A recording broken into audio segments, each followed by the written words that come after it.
Hi friends, அஸ்ஸலாமு அலைக்கும். எல்லாரும் எப்படி இருக்கீங்க? Welcome to our channel. இன்றைக்கி நம்ம சேனலில் ஒரு சூப்பரான அட்டகாசமான பாவக்காய் கிரேவி செய்ய போகிறோம். பாவக்காய் கிரேவி தொக்குன்னு சொல்லலாம். ரொம்பவே டேஸ்ட்டாக இருக்கும். பாவக்காய் பிடிக்காதுன்னு சொல்கிறவங்க கூட இது போல் செஞ்சு பாருங்கள். ரொம்பவே ஹெல்த்தியான பாவக்காய் ரெசிபி. இது போல் செஞ்சு சாப்பிட்டிங்கன்னா ரொம்ப எம்மியாக இருக்கும். பாவக்காயில் நிறைய வெரைட்டிஸ் இருக்குது. ஸோ இது ஒரு டைப் ஆஃப் வெரைட்டி. இந்த வெரைட்டி வந்து டேஸ்ட் ரொம்பவே டிஃப்ரெண்ட்டாக சூப்பராக இருக்கும். இதுக்கு பாவக்காய், வெங்காயம், தக்காளி இருந்தாலே போதும். சூப்பராக செஞ்சிடலாம். இதுக்கு 2 பாவக்காய் எடுத்துருக்கேன், 2 பெரிய வெங்காயம், ஒரே ஒரு தக்காளி மட்டும் போதும். நம்ம சேனல் இப்போ தான் ஃபஸ்ட் டைம் வரீங்கன்னா நம்ம சேனலில் இருக்கக்கூடிய அதர் வீடியோஸை கோத்ரூ பண்ணுங்கள். வீடியோஸ்லாம் யூஸ்ஃபுல்லாக இருந்ததுன்னா மறக்காம சேனலை சப்ஸ்கிரைப் பண்ணி சப்போர்ட் பண்ணுங்கள். இந்த ரெசிபி ஸ்டார்ட் பண்ணுறதுக்கு முன்னாடி ஒரு அப்ளிகேஷன் பற்றி பார்த்துடலாம். அதாவது பைமோட் அப்படின்ற ஷாப்பிங் ஆப். இந்த வீடியோவை நமக்கு ஸ்பான்சர் பண்ணுறவங்க இந்த பைமோட் அப்படின்ற ஷாப்பிங் ஆப் தான். இந்த ஷாப்பிங் ஆப்பில் நிறையவே கிராசரிஸ் ஐட்டம்ஸ் ரொம்பவே சீப் அண்ட் பெஸ்ட்டாக இருக்குது. மற்ற ஆன்லைன் ஷாப்பிங்கை நீங்கள் கம்பேர் பண்ணுறப்போ இந்த ஷாப்பிங் ஆப்பில் கிடைக்கக்கூடிய ப்ராடக்ட்ஸ் வந்து உங்களுக்கு கம்மியான ரேட்டில் இருக்கும். வேணுன்றவங்க டிஸ்கிரிப்ஷனில் லிங்க் இருக்குது, கோத்ரூ பண்ணிக்கோங்க. ரொம்பவே யூஸ்ஃபுல்லாக இருக்கும். நாம் நியர்பை ஷாப்ஸில் கிராசரிஸ் ஐட்டம்ஸ் வாங்குறது எவ்வளவு ஃப்ரெஷ்ஷாக இருக்கோ அதே போல் இதில் ரொம்பவே ஃப்ரெஷ்ஷாக அவைலபிளாக இருக்குது. ஆன்லைன் ஷாப்பிங் யூஸ் பண்ணுறீங்கன்னா ஒன் டைம் இந்த ஷாப்பிங் ஆப் கோத்ரூ பண்ணுங்கள். உங்களுக்கு ரொம்பவே யூஸ்ஃபுல்லாக இருக்கும். இப்போ வாங்க ரெசிபி கண்டினியூ பண்ணலாம். இப்போ ஒரு பேனில் ஆயில் ஆட் பண்ணிக்கோங்க, நல்லெண்ணெய் ஆட் பண்ணிக்கோங்க. அதான் ஃப்ளேவர் சூப்பராக இருக்கும். அது கூட சோம்பு, கடுகு, உளுந்து, மிளகு ஆட் பண்ணிக்கோங்க. இதெல்லாம் நல்லா பொரியட்டும். இது பொரிஞ்சதுக்கப்புறமா கருவேப்பிலை ஒரு கொத்து ஆட் பண்ணிக்கோங்க. இது கூட காரத்துக்காக வரமிளகாய் ஆட் பண்ணிக்கோங்க. அப்படி இல்லைனா நீங்கள் பச்சை மிளகாய் கூட ஆட் பண்ணிக்கலாம். இப்போ நம்ம ஆட் பண்ணியிருக்கிற ஸ்பைசஸ்லாம் நல்லா பொரியட்டும். நல்ல ஒரு ஃப்ளேவர் கிடைக்கும். நம்ம சோம்பு ஆட் பண்ணியிருக்கிறதுனால நல்ல ஒரு ஃப்ளேவர் கிடைக்கும். இந்த டைமில் நம்ம கட் பண்ணி வச்சுருக்கிற வெங்காயம், தக்காளி ரெண்டையுமே சேர்த்து ஆட் பண்ணிக்கலாம். இப்போ வெங்காயம், தக்காளிக்கு தேவையான அளவு சால்ட் ஆட் பண்ணிக்கோங்க. வெங்காயம், தக்காளி நல்லா வதங்கி வரணும். ஸோ கண்ணாடி பதம் வரணும். வெங்காயம் வந்து நல்லா வதங்கினதுக்கப்புறமா தான் நீங்கள் நெக்ஸ்ட்டு பாவக்காய் ஆட் பண்ணணும். ஸோ நல்லா வதக்குங்க. ஒரு 5 மினிட்ஸ் ஆகுது மூடி போட்டு வச்சிங்க அப்படின்னா உங்களுக்கு நல்லா வதங்கிடும். வீக்லி ஒன்ஸாவது பாவக்காய் ரெசிபி எடுத்துக்கோங்க. டிஃப்ரெண்ட்டான ஸ்டைலில் செஞ்சு சாப்பிடுங்க. ரொம்பவே இன்ட்ரெஸ்டிங்காகவும் டேஸ்டியாகவும் இருக்கும். வெங்காயம், தக்காளி ஓரளவுக்கு வதங்கிடுச்சு. இப்போ கட் பண்ணி வச்சுருக்கிற பாவக்காய் ஆட் பண்ணிக்கோங்க. பாவக்காய் நல்லா பொடியாகவே கட் பண்ணிக்கோங்க.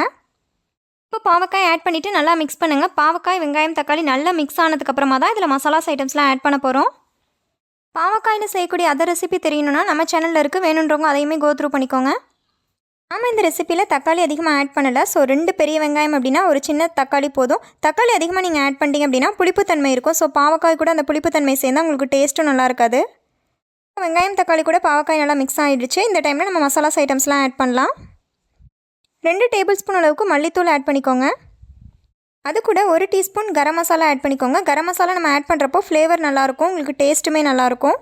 நெக்ஸ்ட் இது கூட 1/2 டீஸ்பூன் அளவுக்கு மஞ்சள் தூள் ஆட் பண்ணிக்கோங்க. அதுக்கப்புறமா 1 டீஸ்பூன் மிளகாய்த்தூள் ஆட் பண்ணிக்கோங்க. காரம் அதிகமாக சாப்பிடுவீங்கன்னா இன்னும் கொஞ்சம் எக்ஸ்ட்ராவாக ஆட் பண்ணிக்கோங்க. மசாலாஸ்லாம் ஆட் பண்ணதுக்கப்புறமா வாட்டர் எதுவும் இப்போதைக்கு ஆட் பண்ணாதீங்க. நல்லா ஒரு மிக்சிங் கொடுங்க. ஒரு 2 மினிட்ஸ் நல்லா இதோட வதக்குங்க. அதாவது மசாலாஸ் இந்த பாவக்காயில் நல்லா வதங்கட்டும். 2 மினிட்ஸ் நல்லா வதங்கினதுக்கப்புறமா நம்ம வாட்டர் ஆட் பண்ணலாம். வாட்டருமே கம்மியாக தான் ஆட் பண்ண போகிறோம். இது கூட ஒரு 1/2 கிளாஸ் அளவுக்கு வாட்டர் ஆட் பண்ணிக்கோங்க. வாட்டர் ஆட் பண்ணி நல்லா கொதிக்க விடுங்க. மசாலாஸோட பச்சை வாசனை போகணும். இது ஒரு 5 மினிட்ஸாவது நல்லா கொதிக்கணும்.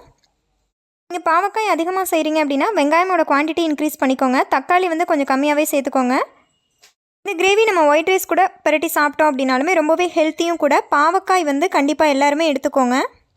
குழந்தைங்களுக்குமே வெஜிடபிள்ஸ் கொடுத்து பழகுங்க. அதுவும் இது போல் பாவக்காய் ரெசிபிலாம் நீங்கள் கொடுத்து பழகிக்கோங்க.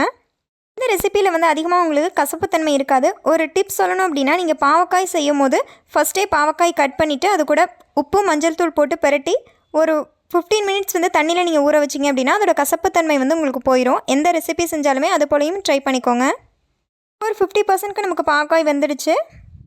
நல்லா கிளறிட்டு அடிப்பிடிக்காமல் கிளறி விட்டுட்டு திரும்ப ஒரு 10 மினிட்ஸ் வந்து மூடி போட்டு வைங்க. ஆல்ரெடி நம்ம 1/2 கிளாஸ் தான் வாட்டர் ஆட் பண்ணியிருக்கிறோம். ஸோ வந்து கிரேவி நல்லா திக்காக இருக்க மாதிரி இருக்கும். ஸோ இந்த டைமில் கொஞ்சம் பாவக்காய் வேகாத மாதிரி இருந்ததுன்னா எக்ஸ்ட்ரா ஒரு 1/2 கிளாஸ் வாட்டர் ஆட் பண்ணி நல்லா கொதிக்க விடுங்க. டோட்டலாக ஒரு 15 to 20 மினிட்ஸ்க்குள்ளே இந்த ரெசிபி உங்களுக்கு ரெடி ஆகிடும். நம்ம பாவக்காய் சாப்பிட்றதுனால பிளட் சுகர் லெவலை நல்லாவே கண்ட்ரோல் பண்ணும். ஸோ சுகர் பேஷண்ட் அப்படின்னாலே பாவக்காய் எடுத்துக்கோங்க கண்டிப்பாக. ஒரு 90% கிட்ட இப்போ பாவக்காய் நமக்கு குக் ஆகிடுச்சு. இப்போ எக்ஸ்ட்ரா வாட்டர் ஆட் பண்ணி ஒரு 5 மினிட்ஸ் மட்டும் கொதிக்க விட்டால் போதும். உங்களுக்கு கிரேவி நல்லா திக்காக கிடச்சிரும். பாவக்காய் நல்லா பொடியாக கட் பண்ணி சேர்க்குறப்போ அது ஃபுல்லாகவே மிக்ஸ் ஆகிடும். இன்னுமே நீங்கள் நல்லா பொடியாக கட் பண்ணி சேர்க்கலாம். ஸோ அந்த கிரேவியோட கன்சிஸ்டன்சியில் இருந்ததுன்னா உங்களுக்கு இட்லி தோசைக்கு கூட சாப்பிட்றதுக்கு நல்லாயிருக்கும். இன்னுமே இது பெஸ்ட்டு வந்து சாம்பார் கூட வச்சு சாப்பிட்டிங்கன்னா டேஸ்ட்டு வேறு லெவலில் இருக்கும். எல்லாருமே ட்ரை பண்ணி பாருங்கள் இந்த ரெசிப்பியை. இப்போ நமக்கு சூப்பரான பாவக்காய் கிரேவி ரெடி ஆகிடுச்சு. இப்போ ஃபைனலாக இந்த ஸ்டேஜில் வந்து மிளகு சீரக பொடி ஆட் பண்ணிக்கோங்க. மிளகு சீரகம்ங்கிறது நல்ல ஒரு உங்களுக்கு ஸ்பைஸ்.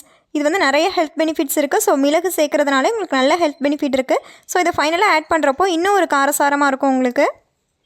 ஸோ இது போல் எம்மியான ரெசிபி செய்யணுன்னா நம்ம சேனலை ஒன் டைம் கோ த்ரூ பண்ணுங்கள். வீடியோஸ் நிறையவே இருக்குது. ஹோம் மேக்கர்ஸ்க்கு யூஸ்ஃபுல்லான டிப்ஸ் நிறையவே இருக்குது. நம்ம சேனலில் வெஜிடேரியன்ஸ் ஃபுட் மட்டும் இல்லாமல் நிறைய நான் வெஜிடேரியன்ஸ் ஃபுட்டும் இருக்குது. ஸோ வேணுன்றவங்க கோ த்ரூ பண்ணிக்கோங்க.